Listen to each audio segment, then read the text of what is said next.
saya Guntur dengan rekan-rekan saya semua, ada Pak Rusdan, ada Ibu Latifah, ada Pak Bambang, dan Ibu Dian.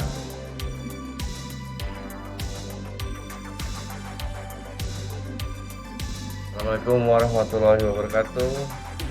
Salam sejahtera untuk kita semua. Waalaikumsalam warahmatullahi Selamat siang wabarakatuh. teman-teman semua. Hari ini kita melaksanakan tugas virtual tour pada agenda 3, ya ini virtual tour dengan best practice. Oke, kita mulai. Pendengar setia semua, perkenalkan saya Guntur dengan rekan-rekan saya semua, ada Pak Rusdan, ada Ibu Latifah, ada Pak Bambang, dan Ibu Dian. Kita hari ini membahas tentang pelayanan publik digital sesuai dengan tugas 3, agenda 3. Ini adalah aplikasi sip banget yang dikeluarkan oleh Pemkot Batu, ya, yang dibuat oleh Dinas Pariwisata. Sip banget merupakan singkatan dari Sistem Informasi Pariwisata Pengembangan Ekonomi Kreatif. Terkait ini semua, saya kenalkan dulu nama teman saya, Rusdan SPDI, ya, dari Dinas Assalamualaikum Pendidikan. warahmatullahi wabarakatuh. Waalaikumsalam. Bambang Asmanto dari Dinas PU. Assalamualaikum. Waalaikumsalam. Ibu Latifah dari Dinas Kesehatan. Ibu Dian terakhir dari Dinas Kesehatan juga. Saya sendiri dari Satuan Polisi. Saya pun dari Satuan Polisi Pamung Praja. Oke, kita nggak perlu memanjang lebar, mukadimah. Kita pertama dengan narasumber saya, Ibu Dian dari Dinkes. Sebenarnya dia tahu nggak sih apa itu sip banget? Yang sebagai untuk diketahui, kalau si Banget itu aplikasi digital yang mempromosikan pariwisata, ekonomi kreatif di Kota Batu ini yang terintegrasi dengan big data pariwisata dan sistem pembayaran QRIS. Untuk mengoptimalkan produk-produk lokal, itu produk-produk lokal tersebut secara digital utamanya dengan memperluas pasar dan mempermudah transaksi wisatawan-wisatawan yang hadir di kota ini. Bagus juga ya. Siapa sih yang menggagas? Tadi kita udah sebut loh. Siapa yang menggagas inovasi ini?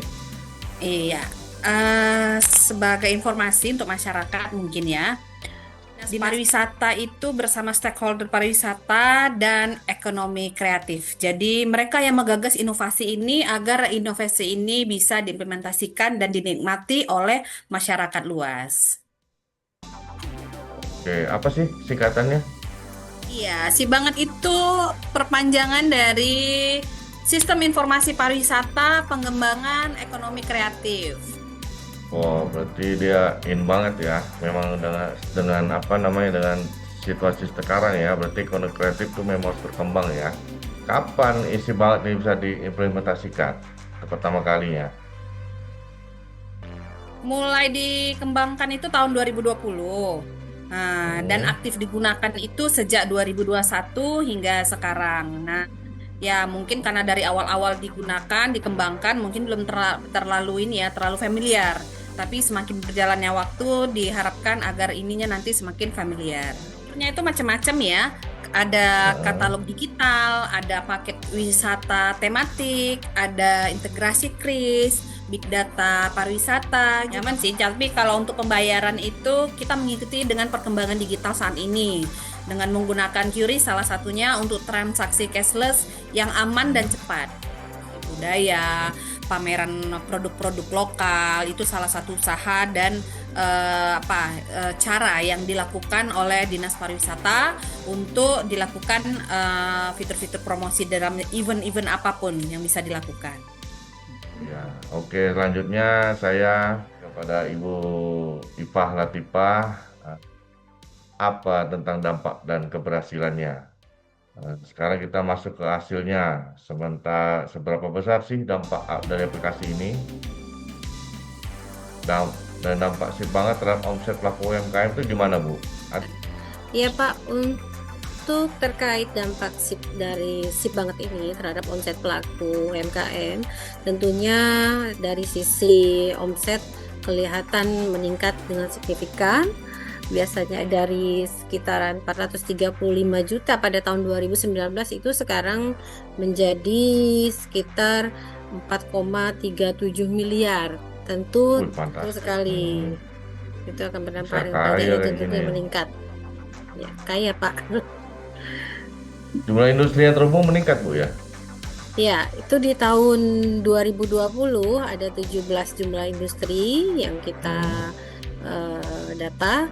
Kemudian pada tahun 2022 itu meningkat menjadi 52. Dalam 2 tahun saja bisa menjadi 3 kali lipat pelaku usaha UMKM ini dengan sip banget. Ya, terjadi pengaruh yang sangat baik pada kunjungan wisata dengan adanya sip banget ini. Wisata lokal maupun internasional itu sangat meningkat karena memudahkan mereka dalam melakukan wisata ke daerah Batu, sehingga memudahkan mereka untuk mengakses apa saja terkait pariwisata di daerah Batu. Data yang ada di kita dari Asia, disusul dengan Eropa, juga dari Amerika, Pak. Asia termasuk Malaysia lah ya? Ya, Asia, Malaysia, Hong Kong juga ada, Pak. Oh, ada juga Hong Kong ya? Mau juga ya? Singapura, ya. Aplikasi sip banget ini, Gorontalo juga sudah mereplikasikannya, Bangka Belitung, Sumatera Barat, dan juga di Madiun, Pak. Jadi ini sangat terbantu bagi pelaku usaha wisata, ya. Kepri belum ada Kepri ya? Belum, ini kayaknya bagus sekali nih buat kita ini ya, aplikasi nih untuk wilayah Bintan, terutama kan kita wisatanya Bintan dan Batam lah ya paling ya.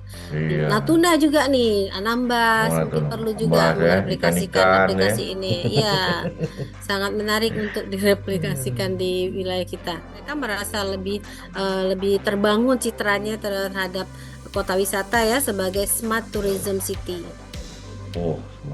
Dengan adanya sip banget ini, memang ini sangat membantu dan ini memang patut ditiru juga oleh Kepri nantinya bagusnya untuk wisata kita kan.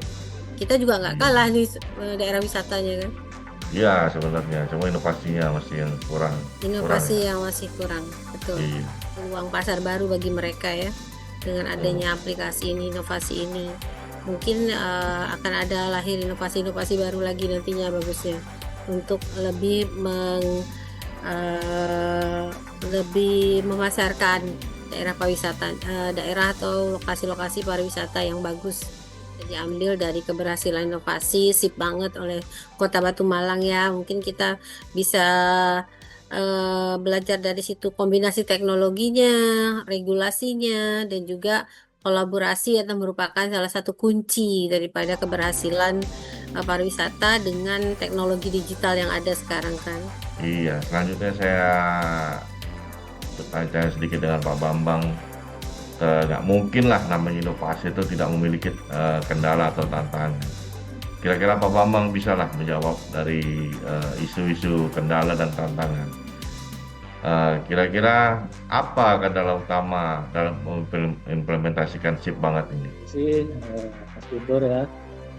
Kendala utama yang kita hadapi tentunya terkait dengan UMKM. Ini terjadi gap antara kita mau melaksanakan digitalisasi ini dengan pelaku UMKM. Karena pelaku UMKM ini pada dasarnya prinsip mereka ini pada UMKM tradisional semua. Nah, jadi untuk untuk membiasakan mereka untuk menggunakan proses digitalisasi itu agak jauh. Nah, tapi itu yang menjadi tantangan kita sebenarnya. Internet. Betul. Untuk internet. Ketika kita menggunakan aplikasi ini, gangguan internet itu sangat berpengaruh. Sisi SDM karena memang ini aplikasi ini juga kita baru, terus SDM kita juga pun terbatas, tentunya SDM yang ada di kita khususkan untuk mempelajari fitur-fitur ini, dan mereka juga Ini kan kalau untuk pemerintah daerah mungkin baru ya, tapi kalau untuk swasta ini kan udah bukan baru lagi. Terus gimana cara menghadapi persaingan platform global?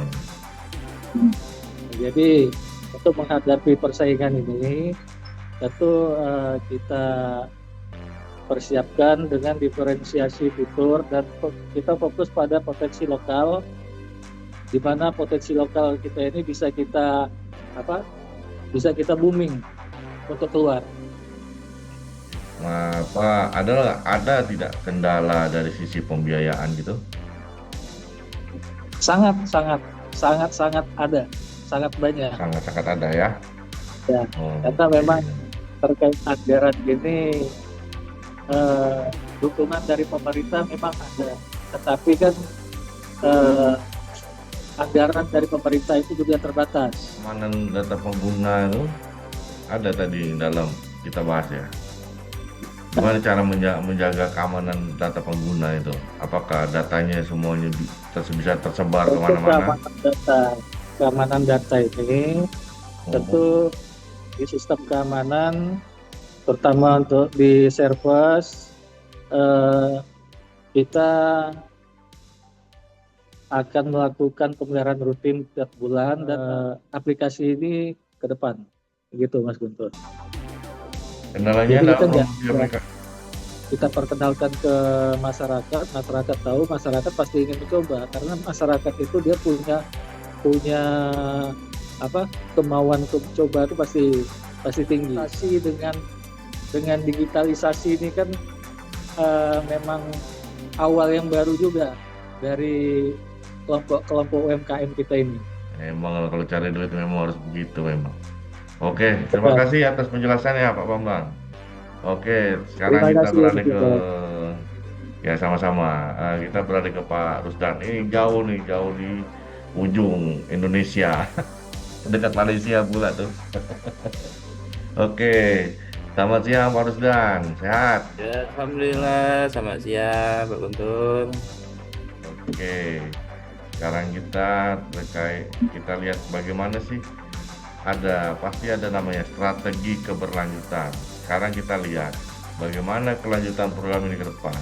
Apa strateginya dari Sip Banget ini kelanjutannya? Ya, baik, makasih Pak Guntur. Tentu ada strategi-strategi yang dilakukan dari kami terkait Sip Banget ini. Yang pertama dapat kami simpulkan, yang pertama itu penguatan sumber daya manusianya. Tentu kemudian di samping sumber daya manusia juga ada pembaruan teknologi, dan terakhir tentu promosi supaya seluruh masyarakat di Indonesia lah umumnya. Tadi juga ada disampaikan Kepri kan belum menggunakan juga Sip Bangetnya, promosinya secara berkelanjutan. Teman-teman semua, sekarang tentang rekomendasi ya daerah lain yang ingin meniru Sip Banget. Saudara Dian, tolong jelaskan, Iya, ada nggak?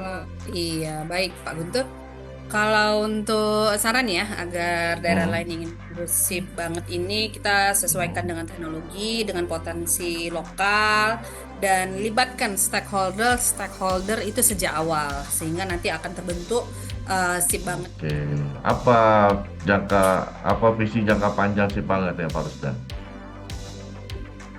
Sebagai penutup. Oh, baik. Makasih, pertanyaan yang bagus itu. Tentu visi jangka panjang Sip Banget ini menjadi platform utama promosi pariwisata dan ekonomi kreatif berbasis digital di Indonesia. Berarti dimanfaatkan untuk semua ya? Iya. Oke, terima kasih atas jawaban-jawaban yang sifatnya mencerahkan untuk masyarakat. Jadi yang itu, terima kasih atas perhatian teman-teman semua. Jawabannya sangat menarik. Jadi ini untuk pencerahan ke masyarakat. Terima kasih Bapak Ibu semua. Sampai ketemu lagi di episode berikutnya. Assalamualaikum warahmatullahi wabarakatuh. Wassalamualaikum warahmatullahi wabarakatuh. Waalaikumsalam warahmatullahi wabarakatuh.